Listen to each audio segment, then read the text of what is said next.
Scene opens with a split screen. On one side, Caitlin Clark walking off the court, her head down, after playing just 16 minutes. On the other, Kelsey Mitchell lighting up the scoreboard with 29 points. In the center, Stephanie White's impassive face as she watches from the sideline. Text flashes, 16 minutes, 29 points. One explosive decision. The Indiana Fever have become the center of the WNBA universe. And the reason? A decision that has left fans absolutely stunned. Caitlin Clark returned to the court after missing 2 games with a back injury. Fans packed the arena. The world was watching. The anticipation was electric. And then, she played just 16 minutes. That's it.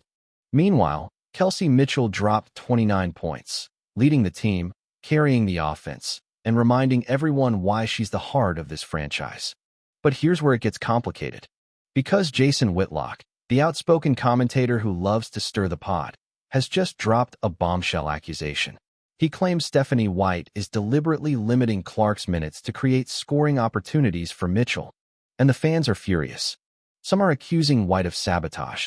Others are defending the minutes restriction as smart injury management. A few are even questioning whether there's tension between Clark and Mitchell. But what's the truth? Is Stephanie White protecting Clark? Or is she pushing her aside for her favorite player? Yanni, the answer is going to shock you. Because this decision has divided the Fever fan base, and the fallout is just beginning. The return that became a controversy. Scene opens with Caitlin Clark warming up. The crowd is cheering. But as the game progresses, she keeps going to the bench. The camera catches her frustrated expression. She plays just 16 minutes. Fans start tweeting in real time. Why is she on the bench? This is sabotage. Let her play.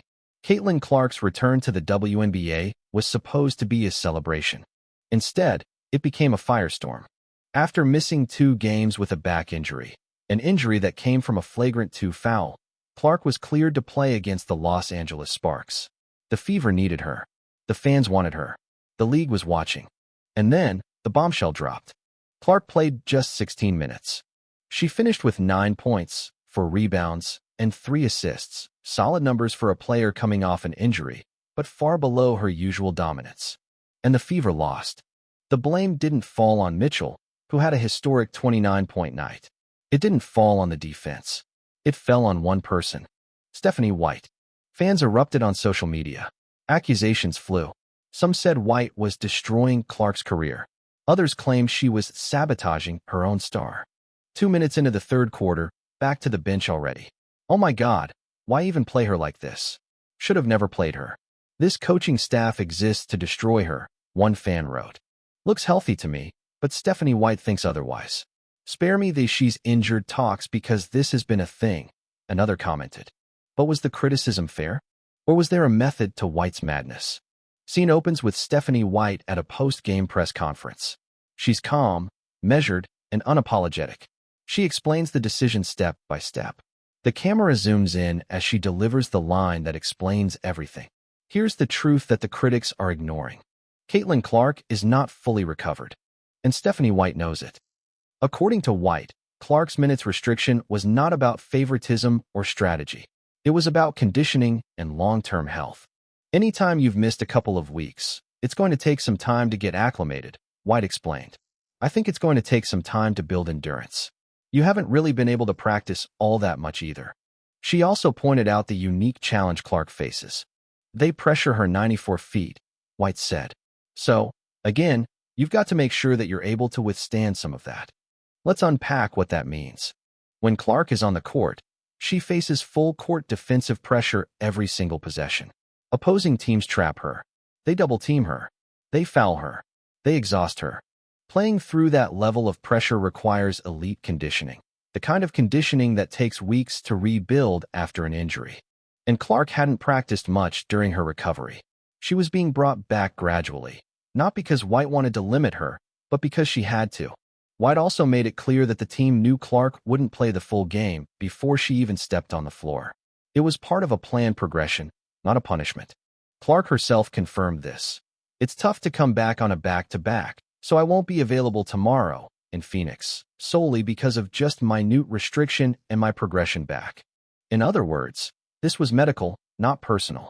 The critics weren't satisfied. Jason Whitlock's explosive accusation. White is hurting Clark to benefit Mitchell. Scene opens with Jason Whitlock on his platform. He's animated, passionate, and furious.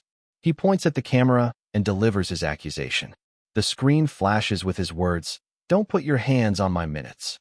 While fans were furious about Clark's minutes, Jason Whitlock dropped a bombshell that turned the controversy into a full-blown scandal. His accusation? Stephanie White is deliberately limiting Clark's minutes to benefit Kelsey Mitchell. Here's what he said. "You know why Stephanie White is playing games with Caitlin's minutes? To create scoring windows for her favorite player, Kelsey Mitchell. Christie's sides ran an offense that served Caitlin and Kelsey. White's system doesn't do that. Caitlin bounced. It's the oldest story in basketball." He went even further.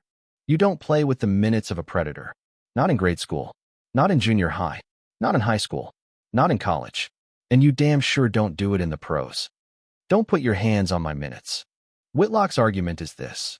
Clark is the best player on the team, and when she's on the court, she should be the primary option. By limiting her minutes and running an offense that doesn't center around her, White is stifling Clark's potential and boosting Mitchell's stats. The accusation struck a nerve, because Whitlock is not the only one who has noticed that the Fever's offense looks different this year. Under previous coach Christie's sides, the offense was built to serve both Clark and Mitchell. Under White, Mitchell appears to have more freedom, and Clark seems to be playing a more limited role. But is Whitlock right? Or is he just stirring controversy? Ski opens with a montage of Kelsey Mitchell highlights, scoring, driving, hitting threes. The camera cuts to Stephanie White speaking about Mitchell with genuine warmth. Her words reveal the real bond between them.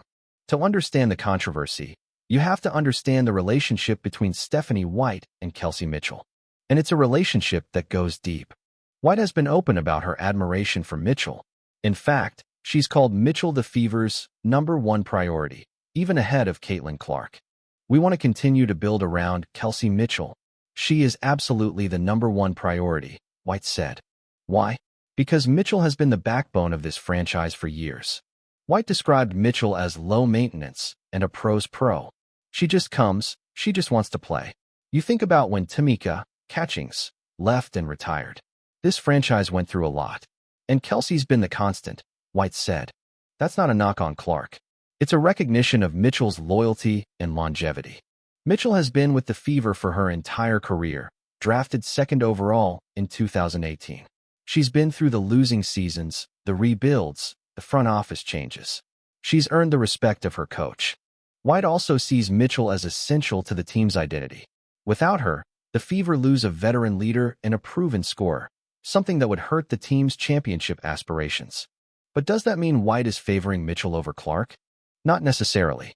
White has also praised Clark. She's a hard worker. She's a perfectionist. She wants to be great. The sky's the limit. And she's made it clear that Clark and Mitchell can coexist.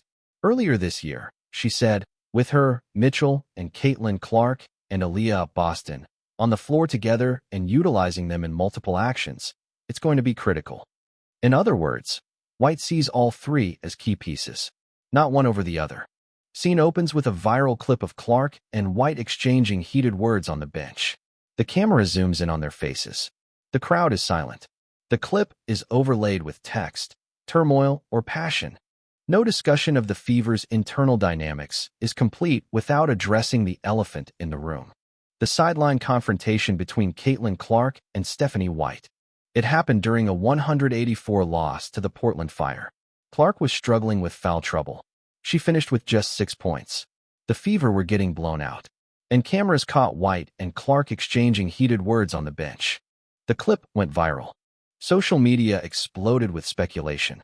Clark and White hate each other. The locker room is broken. White is losing the team. But the people who were actually there tell a very different story. Kelsey Mitchell, yes, the same Mitchell who is supposedly benefiting from White's favoritism, shut down the speculation. Seeing frustration across the board as a pro these last 9 years, it means you give a damn. You guys saw turmoil, but it's good for us because it's passion, Mitchell said. Turmoil is good, especially if you get it early. It just can't be the deciding factor to how hard you play. Clark also downplayed the incident, saying many of the interpretations were blatantly wrong. White echoed that sentiment. explaining she was simply challenging Clark to play at a higher level. And the team took action. They held a team meeting, a long one, nearly 2 hours, to hash things out. Players and coaches cleared the air. They talked about their frustrations, their goals, and their commitment to each other. After the meeting, Cunningham said, "I think everyone's on a good page right now and ready to work." It was much needed. Mitchell added, "If there is frustration, I'd rather it be now than later." In other words, the confrontation wasn't a sign of dysfunction. It was a sign of passion, a team that cares, a coach who pushes, a player who responds. And Mitchell, the player at the center of the controversy, was the loudest voice defending the relationship. Scene opens with a wide shot of the Fever training facility. Players are practicing. White is shouting instructions. Clark is working on her conditioning. Mitchell is leading drills. Text appears, "The best is yet to come." So where does this leave us? 3 stories, 3 perspectives.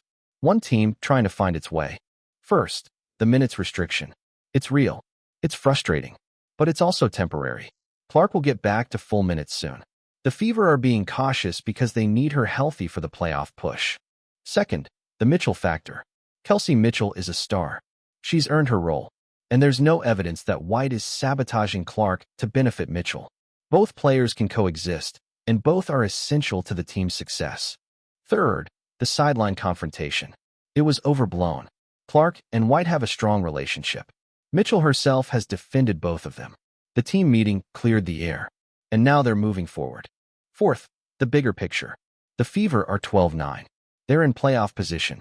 They have one of the best offenses in the league, and they're getting healthier. Are they perfect? No.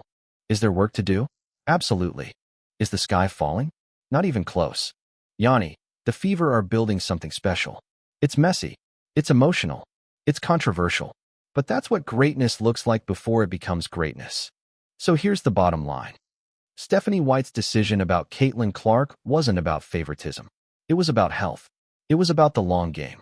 And it was about protecting the future of this franchise. The fans may be stunned. The critics may be furious. But one thing is clear.